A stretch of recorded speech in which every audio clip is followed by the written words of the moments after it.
अब देखिए अर्जुन ने कितने ही मर्डर्स करे, कितने ही युद्ध में लोग मारे, लेकिन भगवान श्री कृष्ण कहते हैं नहीं, इसने तो एक भी आदमी नहीं। शराब की दुकान पर काम करने वाला आदमी खुद शराब नहीं पीता, वो उसमें होते हुए भी, उस दिन रात उसमें रहते हुए भी, गृहस्थ आश्रम में इस चीज़ की अनुमति होती है। पति के संग का करना अगर पाप माना जाता होगा, फिर गृहस्थ आश्रम ही बहुत बड़ा पाप है। जो बच्चा भी होता है जब वो लिखना सीखता है तो ऐसा नहीं होता कि उसके 100 आउट ऑफ 100 आए, कहीं ना कहीं मार्क्स जरूर कटते हैं पेपर में, कहीं ना कहीं कुछ ना कुछ गलती होती है।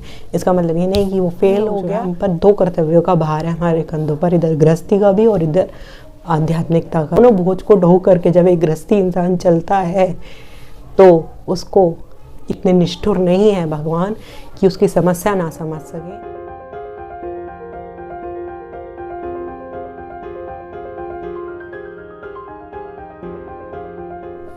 आपसे भी प्यारे प्यारे कृष्ण प्रेमियों का मेरा एक बार फिर से प्यार भरा नमस्कार। मैं आप सबकी सखी कृष्ण सखी यानी कि शिवी सखी एक बार फिर से हाजिर हूँ आप सबके सामने आपकी एक और बड़ी सी समस्या का समाधान लेकर। जिस प्रकार जो मेरा चैनल शिवी सखी है, मैंने इसी चीज़ को लेकर के डेडिकेट किया है कि जो आप जो भक्ति मार्ग में, भगवान के मार्ग में, भगवान से संबंधित पूजा पाठ, भगवान की सेवा में जो अड़चन, जो डर भय आपके मन में बैठ गए हैं बेमतलब के नियम को लेकर या किसी भी चीज़ को लेकर, उसको मैं आपको समय समय पर आपकी छोटी छोटी दुविधाएं दूर करती रहती हूँ। आपके भय, जिससे आप बेखौफ होकर, निर्भय होकर, अपना समझकर भगवान के समीप जा सकें। आपकी सारी समस्याओं का समाधान समय समय पर मैं वीडियो में आपको बताती रहती हूँ। तो ठीक उसी तरीके से जो मेरी वीडियो जो वायरल हुई थी अध्यात्म और संभोग और गृहस्थ जीवन के ऊपर, जो मेरी वीडियो जो काफ़ी वायरल हुई है, उसमें कई लोगों ने कई अपनी अपनी छोटी छोटी समस्याएं भेजी हैं जिन पर मैं अलग अलग वीडियो बना रही हूँ। उसमें से एक समस्या, एक बड़ी सोचने लायक एक कमेंट आया मेरे पास अभी कुछ दिन पहले, जो मुझे लगा ये तो बहुत बड़ी समस्या है और काफ़ी लोगों को फेस करनी पड़ती है। ये कमेंट मुझे कई लोगों की आई, एक नहीं कई स्त्रियों की आई, कई लेडीज़ की आई, कई लोगों ने पूछा है। एक सवाल नहीं था कि क्या जो ज़्यादातर बताया जाता है कि जो ये जैसे विशेष तिथियां होती हैं, एकादशी, पूर्णिमा और विशेष दिन जो होते हैं, जन्माष्टमी, होली, दिवाली, शिवरात्रि, नवरात्रे, साल के 2 बार जो नवरात्र होते हैं, ये जो विशेष तिथियां हैं, इनमें जो है गृहस्थ जीवन का जो सबसे मेन पार्ट होता है वो पति का संग जो है, हमें पार्टनर का अपने संग नहीं करना चाहिए। इन दिनों में हमको परहेज करना चाहिए, बचना चाहिए या और अवॉइड करना चाहिए। इन दिनों में संपर्क स्थापित करना सही नहीं माना जाता। इसमें कितनी सच्चाई है। और दूसरा प्रश्न इसी से संबंधित ये था कि मान लीजिए हमने दशमी को, तो कुछ ऐसा वो नहीं है, दशमी को मान लीजिए हमने रात्रि में पति का संग किया है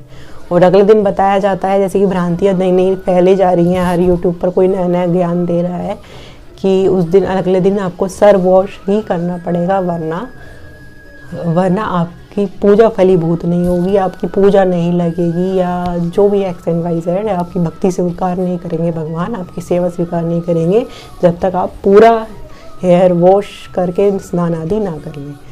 तो अब उन्होंने मुझसे पूछा, उनकी समस्या क्या थी कि मान लीजिए दशमी तिथि के दिन हमने पति का रात्रि को हमने पति का संग किया, उसके अगले दिन एकादशी हुई। अब एकादशी को बोलते हैं कि हेयर वॉश नहीं करने चाहिए, एकादशी तिथि को मना किया जाता है,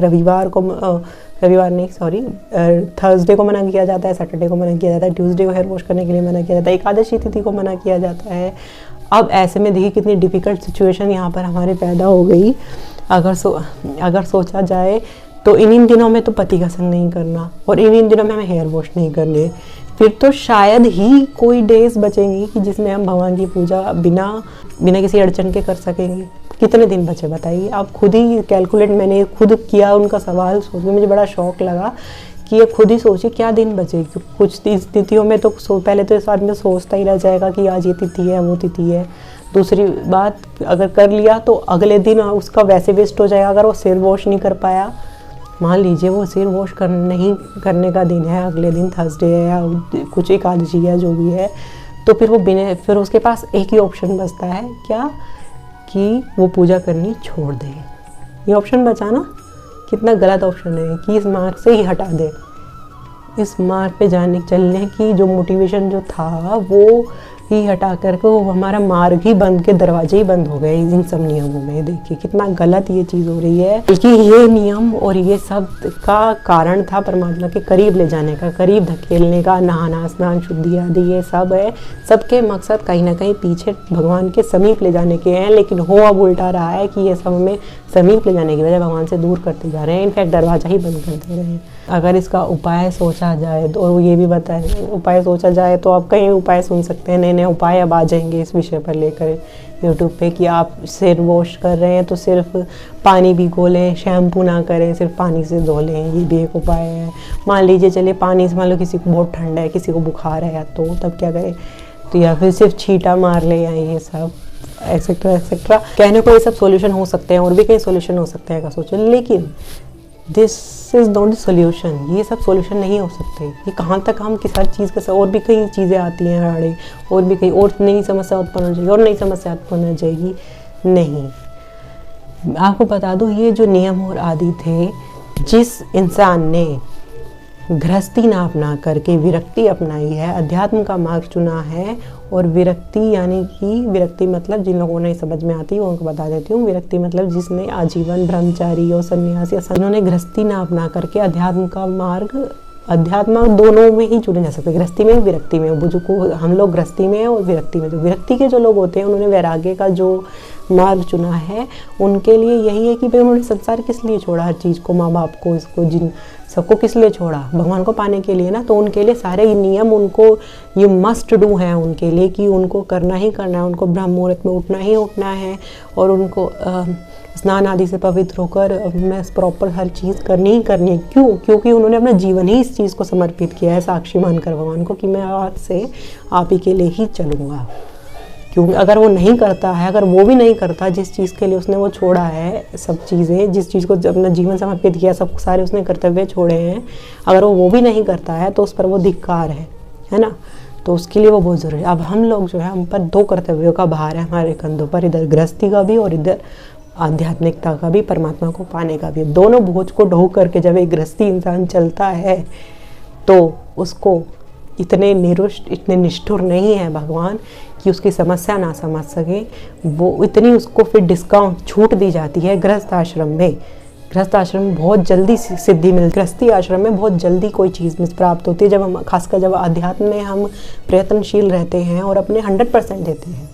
आलकस्य वाली बात नहीं, जब इतने सारे सर्कमस्टांसेस और इतने सारे ऑब्स्टेकल्स, इतने सारी अड़चने होने के बाद, इतने सारा कर्तव्यों का बोझ होने के बाद, जब हम परमात्मा को याद रखते हैं और उनके मार्ग पर अग्रसर रहते हैं, को अपनी कोशिश बरकरार रखते हैं, तो वो बहुत जल्दी प्रसन्न होते हैं। गृहस्थ जीवन की ये छूट है क्योंकि आपके ऊपर डबल बोझ है। आप एक विरक्ति वाले को तो सिर्फ एक ही काम करना है, दिन रात भजन करे, उसको तो कोई जिम्मेदारी नहीं है, ना समाज की ना परिवार की।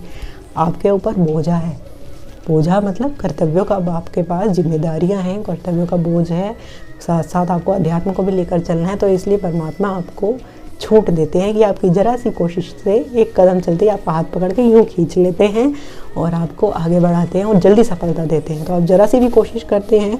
और दूसरी बात, आपको डिस्काउंट दी जाती है इन सब नियमों में। ये जो नियम दिए गए हैं, ब्रह्म काल में उठकर स्नान आदि से पवित्र होकर आसन पर बैठकर इतने हजार जप करना, ये सब विरक्तियों के लिए है, हमारे लिए डिस्काउंट है ये सब करना। हमको अगर हमसे कुछ चूक इसमें हो जाती हैं तो हमारी वे माफ़ करी जाती है, डिस्काउंटेड में होती हैं। हमारे कुछ ऑफ़र्स कुछ ज़्यादा हैं, हमारे पास ऑफ़र्स हैं कुछ। हमारे जो गृहस्थी का जो पैकेज है ना, उसमें काफ़ी सारी छूट हमको दी गई है कि इस चीज़ की छूट, इस चीज़ की हमको अपराध नहीं लगता। अगर विरक्त इंसान अगर ये आलस्य दिखाता है, प्रमाद दिखाता है, देर से उठता है, नहीं नहाता, आलस से नहीं नहाता है, तो उसको अपराध लगेगा इस चीज़ का। क्योंकि जीवन किस लिए तुमने छोड़ा था, सारी चीज़ें किस लिए छोड़ी थी, एक ही कर्तव्य तो हमारे पास, वो भी नहीं निभा पा रहे हो, तो वो उनकी गलती माफ़ी के लिए योग्य नहीं है। लेकिन गृहस्थी इंसान से अगर, ये नहीं मैं कह रही कि सब कुछ ढीले होकर चलो, सब कुछ छोड़ दो, आराम से प्रमाद में आ जाओ, नहीं, जितना हो रहा है उतना कीजिए। बाकी टेंशन में ये सबसे पहले दिमाग में से निकाल दीजिए कि आपसे कोई अपराध बन गया।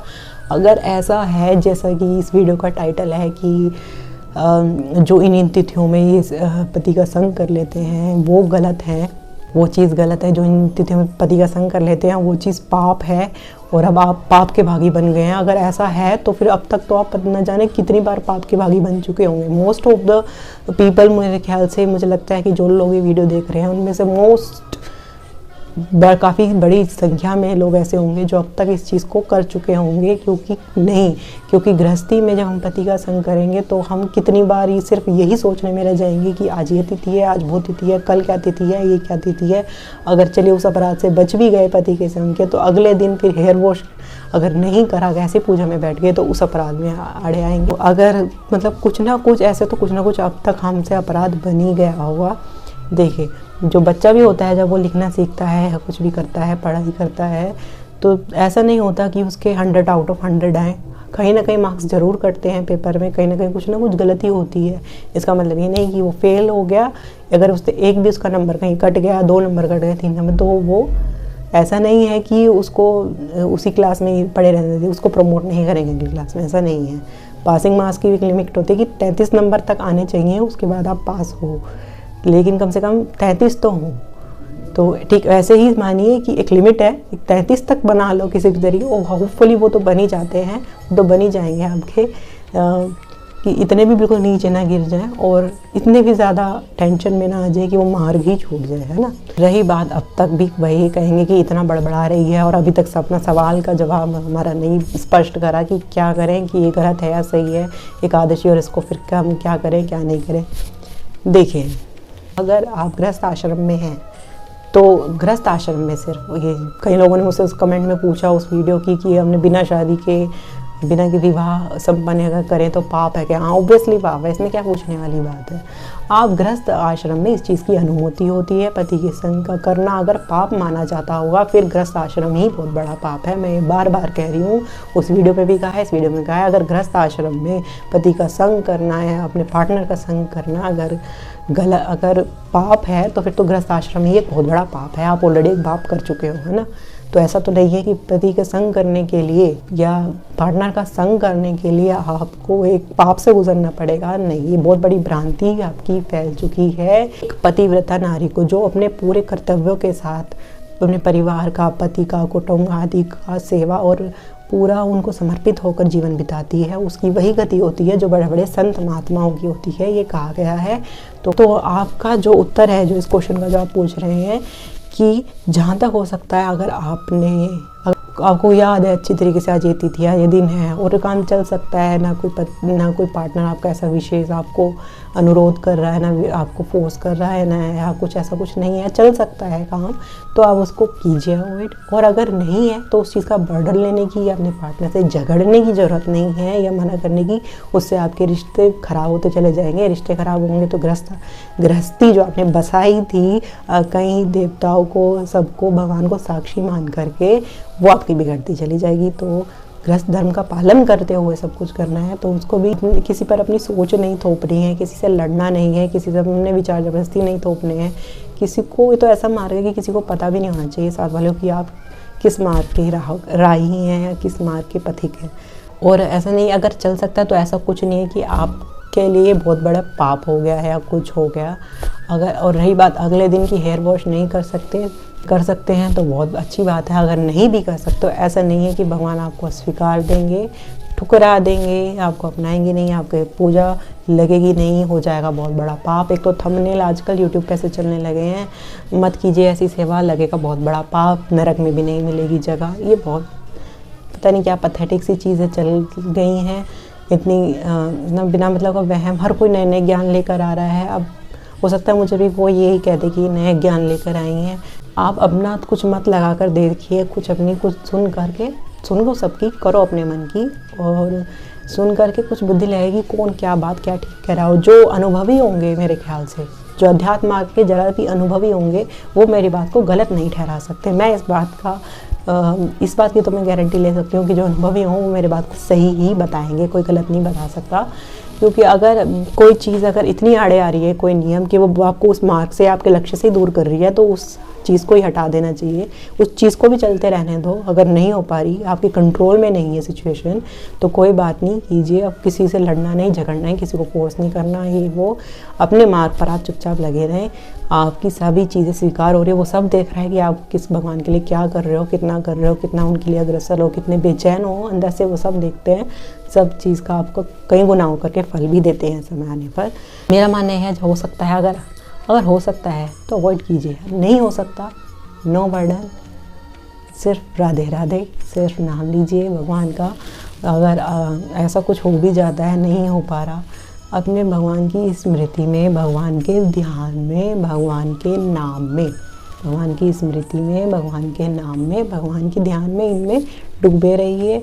इस चीज़ को मत छोड़िए, हर समय हर चीज़ करते हुए भगवान से जब आप एक संबंध बना लेंगे तो आप उन पर आपका विश्वास मजबूत होगा। फिर आप इन सब चीज़ों से ये नहीं कहेंगे कि मुझे इस चीज़ का पाप लग जाएगा, मुझे भुगतना पड़ेगा, फिर आपको ये सब डर नहीं सताएंगे।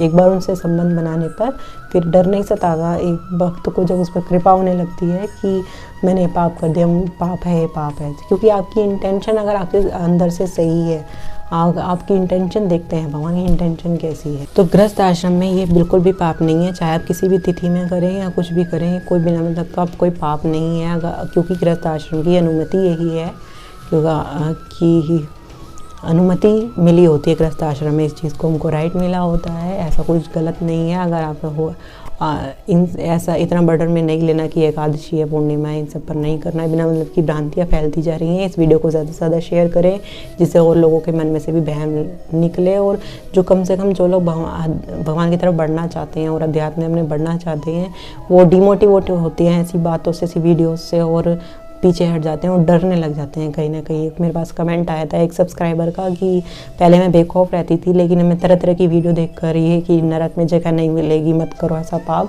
देख करके अब मुझे डर लगने लगा है। तो जो लोग बेखौफ थे भी नहीं पहले, अब वो कहीं ना कहीं डरने लग गए ऐसी वीडियो देखकर। तो सब अपना चैनल चलाने के लिए बस उनको वीडियो बनाने से मतलब है कि कुछ गर्मा गर्म टॉपिक हो, ऐसा थंबनेल लगा दें कि हमारी वीडियो पे क्लिक हो जाए, एक बार व्यूज़ आ जाए। नहीं, ऐसा मोटो नहीं होना चाहिए कि गलत मैसेज फैले। पति का संग और पार्टनर का संग गृहस्थ आश्रम में कोई पाप नहीं है। कितना बड़ी भ्रांति फैल गई है। गृहस्थ आश्रम का मतलब है दोनों साथ मिलकर के परमात्मा की ओर चलें, है ना। तो अगर आप ये सब करेंगे तो ना, और आपके रिलेशन ख़राब होने से के अलावा और कुछ नहीं होने वाला। परमात्मा तो मिलेंगे ही नहीं मिलेंगे, इस मार्ग में भी नहीं आप पहुँच सकेंगे, और ये चीज़ें भी अड़चन बन के ना आप गृहस्थ आश्रम में इसमें भी सफल हो सकेंगे। मेन बात यह है कि भाई साथ मिलकर के परमात्मा की ओर बढ़ना है। जब साथ मिलकर के चलेंगे ऐसे बिना किसी अड़चनों के, जब साथ मिलकर के चलते हैं दोनों पार्टनर, तो बहुत जल्दी परमात्मा की ओर पहुंचते हैं और बहुत जल्दी इस चीज़ से निकलेंगे। अगर आप जितना ज़्यादा इसको दबाओगे, छिपाएंगे, उतना ज़्यादा आप उस चीज़ में अग्रसर होंगे, उसी में ही आपकी एनर्जी होगी जाएगी, काम की ओर ही इसी और आपकी एनर्जी जाएगी। और जितना आप इसको एज अ नॉर्मल लेके चलेंगे, इस पर ध्यान नहीं देंगे और एज अ नॉर्मल प्रक्रिया होने देंगे, तो एक समय ऐसा आएगा और बहुत जल्द आएगा कि आप इस चीज़ से अलग एकदम हो जाएंगे, एकदम इस चीज़ से आप उभर आएंगे और इस चीज़ के आगे निकल जाएंगे दोनों साथ में।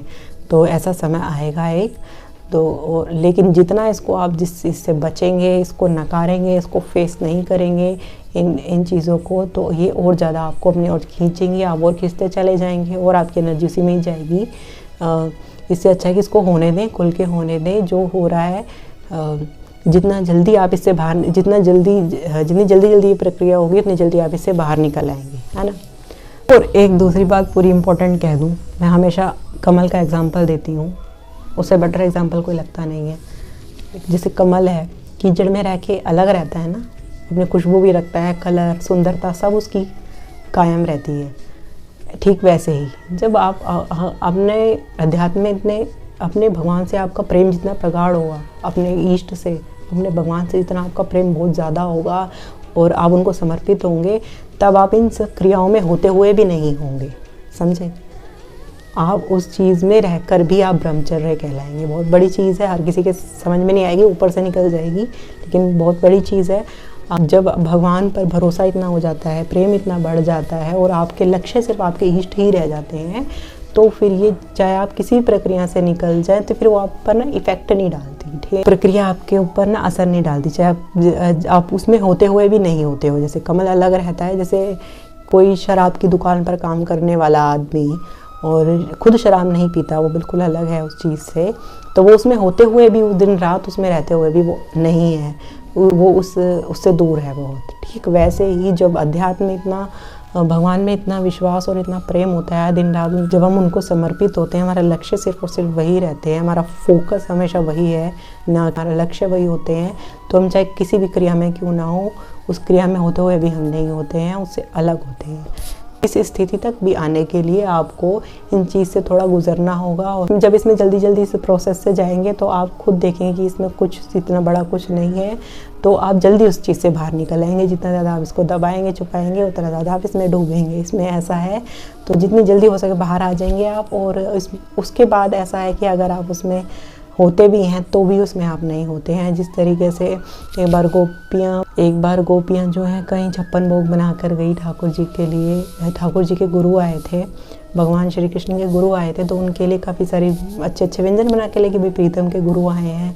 तो जब उनको नदी पार करनी थी तो गुरु ने कहा कि उनके कि नदी की जब आओगी तो नदी से बोल देना कि अगर कृष्ण अगर ब्रह्मचारी है तो हमें रास्ता दे दे। तो वो सारी गोपियाँ हंसने लगी, कृष्ण और ब्रह्मचारी तो सारी गोपियाँ हंसने लगी इस बात को। लेकिन जैसे ही उन्होंने बोला तो नदी ने साफ रास्ता दे दिया था। तो रीज़न यही है जो मैं बता रही हूँ कि जब आप अलग हो जाते हैं इन सब चीज़ों से, अब शरीर भाव से ऊपर उठ जाते हैं, तो इन सब चीज़ें सिर्फ तब फिर आप अपने भोग के लिए, अपने इंद्रिय तृप्ति के लिए नहीं करते हैं, आप अपने कर्तव्य को निभाने के लिए करते हैं, अपने पार्टनर के कर्तव्य के लिए, या किसी और कर्तव्य, संतान उत्पत्ति या कोई भी कर्तव्य हो सकता है, उसको निभाने के लिए आप उस क्रिया में सम्मिलित है, ना कि अपने। अब देखिए, अर्जुन ने कितने ही मर्डर्स करे, कितने ही युद्ध में लोग मारे, लेकिन भगवान श्री कृष्ण कहते हैं नहीं, इसने तो एक भी आदमी नहीं मारा, उसके सब अपराध माफ़ हैं। क्यों? क्योंकि वो उसमें होते हुए भी उसने अपने उसके लिए नहीं करा, उसने भगवान के कहने पर कर्तव्य पालन करा, धर्म की रक्षा करी, जो उसका कर्तव्य था इस वक्त। इसलिए जो उस वक्त उसका कर्तव्य था धर्म की रक्षा करना, वो उसने किया, उसके चलते उसने सबको मारा, तो उसका एक भी मर्डर नहीं गिना गया। ठीक वैसे ही जो आपका कर्तव्य है वो देखिए, आपका कर्तव्य क्या है इस वक्त, पति गृहस्थी, रिश्ते, कुटुंब आदि, इसको संभालना। उसको कैसे संभलेंगे? अगर आप रिश्ते बिगाड़ लेंगे तो वो संभाल नहीं पाएंगे, टूट जाएंगे। तो उनको संभालने के लिए प्रक्रिया जो है बहुत ज़रूरी है, तो वो आप कर रहे हैं, उसमें सम्मिलित हैं, तो आप उसमें होते हुए भी नहीं माने जाएंगे। जिस तरीके से अर्जुन के सारे खून माफ़ थे, ठीक वैसे ही आपकी वो चीज़ माफ़ी मानी जाएगी, बशर्ते ये देखिए कि आपकी इंटेंशन क्या है। अगर आपकी इंटेंशन हमेशा भगवान को पाने की, उनके पास जाने की, उनके प्राप्त करने की है, तो आप किसी भी क्रिया में होते हुए, अगर आपका इंटेंशन सही है, आपके कर्तव्यों को निभाने के पीछे आपका इंटेंशन है, तो आपको बेफिक्र हो जाना है। किसी से डरने की ज़रूरत नहीं है, किसी बात की ज़रूरत नहीं, किसी खौफ की ज़रूरत नहीं, किसी पाप की ज़रूरत नहीं, आपको कोई पाप नहीं लगेगा। अर्जुन को किसी को मारने का पाप नहीं लगा। ठीक वैसे ही इंटेंशन धर्म की तरफ है, सही है, और अपने कर्तव्यों के पालन की तरफ आपकी इंटेंशन की हर क्रिया है तो फिर आपको कुछ गलत, तो आपको कोई डरने की ज़रूरत नहीं है। आपकी हर क्रिया के साक्षी भगवान है, और आप उसमें होते हुए भी नहीं माने जाएंगे। ठीक है, तो ये था मेरा आज की वीडियो में बताना था। अभी बोलने को और बोल सकती हूँ, लेकिन बहुत ज़्यादा टाइम हो गया है। वीडियो जो है ज़्यादा से ज़्यादा शेयर करो लोगों से, जो लोग बेफालतू की वीडियोस बना रहे हैं। नरक में जगह नहीं मिलेगी, हेयर वॉश करो, शैम्पू नहीं करो, पानी करो, छींटा डालो, ये करो, उन लोगों को ये ज़्यादा से ज़्यादा वीडियो शेयर करो। बस मेरी ये रिक्वेस्ट है, ना सब्सक्राइब को बोलूँगी ना लाइक को, शेयर ज़्यादा करो, बस ज़्यादा से ज़्यादा इन लोगों से। गृहस्थी लोग बेचारे बहुत डरे हुए होते हैं, बहुत बहम में होते हैं, जहाँ पूजा पाठ या भगवान को पाने की बात आती है, बहुत डर में रहते हैं वे, उनसे सबसे ज़्यादा शेयर करो। और अब मैं चलती हूँ, मुझे आज्ञा दीजिए। हरे कृष्णा।